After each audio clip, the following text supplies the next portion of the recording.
Kia ora tātou. In this episode, we're going to explore self-care. And let's face it, a lot of us talk about it, but we're not really good at it. And we know that we should always probably do a little bit more. Since leaving politics, I've realised how important self-care is. And, just to do the simple things, get the balance right. Every day, it's still an active challenge because I'm one of those people that have tended to get all involved in work and then the thing that goes is me. But the important thing that I've learnt is the more and more I focus on exercise, eating, being a bit more mindful, then it's going to be a little bit better each and every day.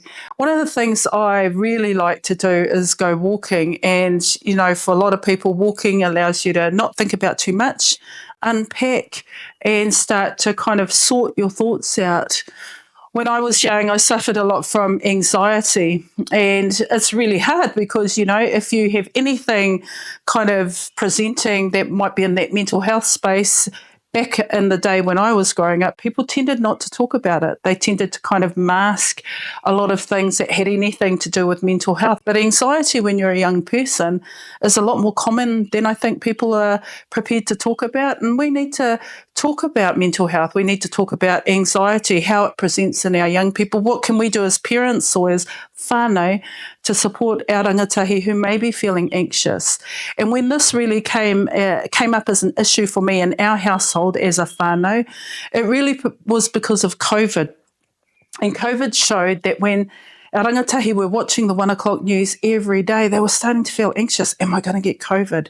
Is what's happening around the world going to affect us? And so I realised that we had to have really intentful conversations with our kids about ensuring that they were not anxious, that we had a plan, that we were working as a collective, both within our household, within our community, but also across the nation to make the best decisions possible in order to lessen anxiety and have a plan.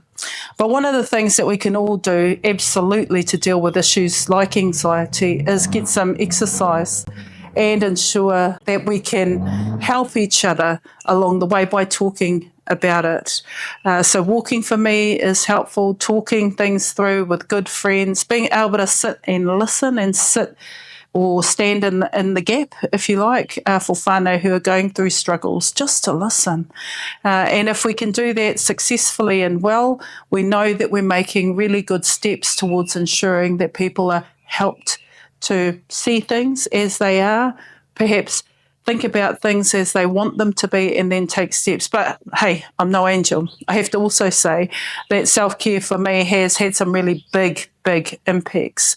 During the last period of time that I served as a minister, I was struggling with pain and living with pain and put off an operation for 2.5 years. Looking back on that, and I think to myself, why did I do that?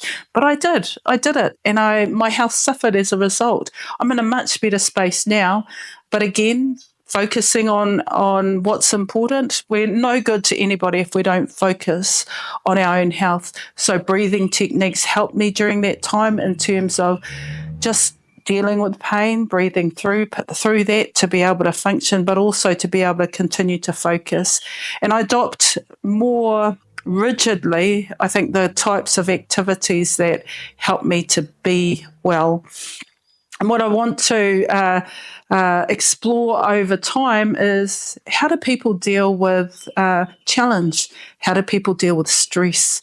How do people deal with the things that conflict with the way that they want things to happen, and then it starts to manifest in their own health and well-being?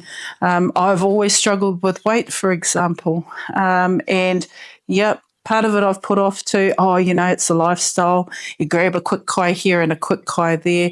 But knowing all the time, don't grab the sausage rolls, because I love sausage rolls, don't get me wrong, and I love pies, so I've got a savoury tooth.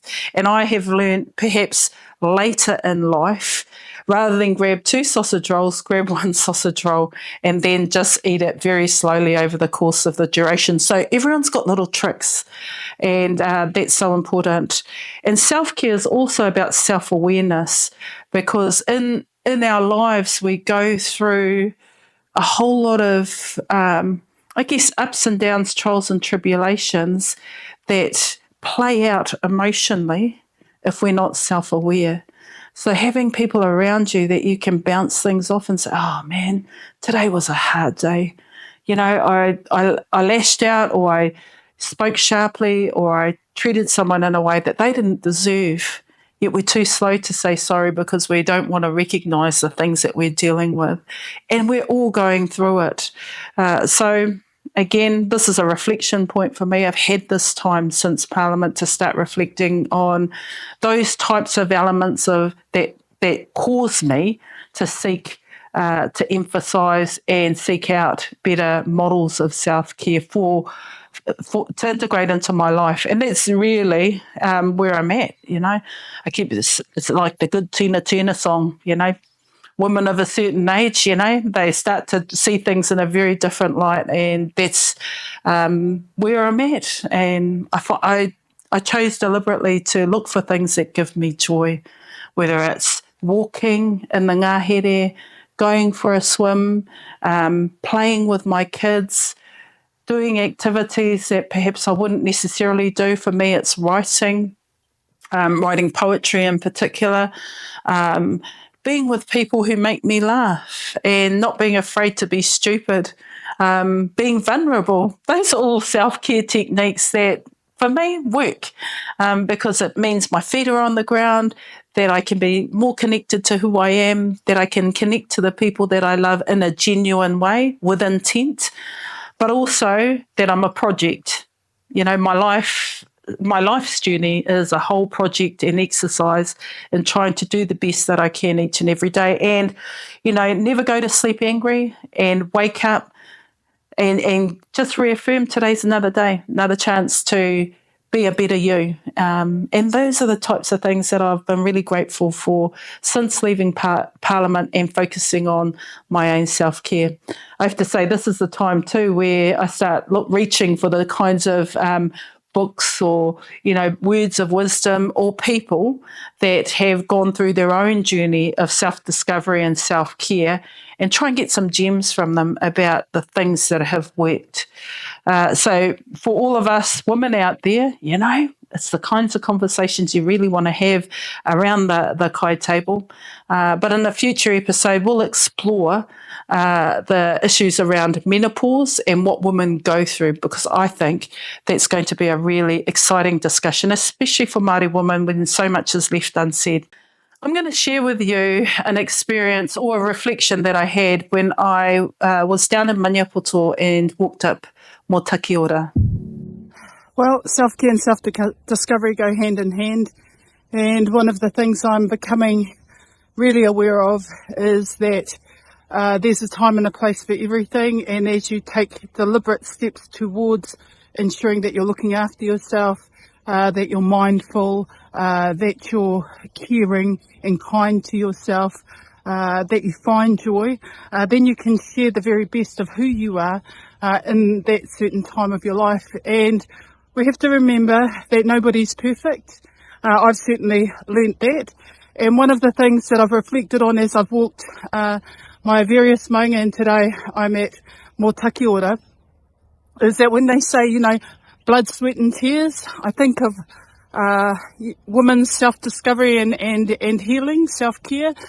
The blood part is every month during our ikura, we have the opportunity to refresh ourselves and revitalise ourselves and honour ourselves and take time out over that period of time to be still and to reflect on the cycle of life and our ability to give life, nurture life, and be promoters of life-giving matters and well-being.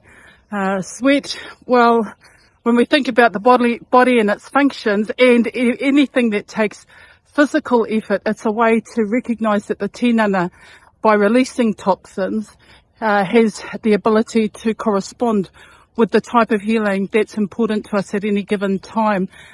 So again, for me, getting out in nature, in the ngahere, up our maunga, is all a part of my healing. I do sweat and I think about what I'm releasing along the way. And the tears are made up of salt, of course, but the tears are your emotions, your emotional self. And when you release tears, sometimes willingly, sometimes not willingly, Again, it's a way to flush out that hurt and the things that carry with tears. Sometimes it's hurt, pain, grief, sadness and love. All those emotions are so complex, and tears help to release that. So those are my reflections today as I have walked the very first time on top of Motakiora, the place where Ngāti Rora connects to and where Rora resided. Mauri ora whānau, great day to make a change.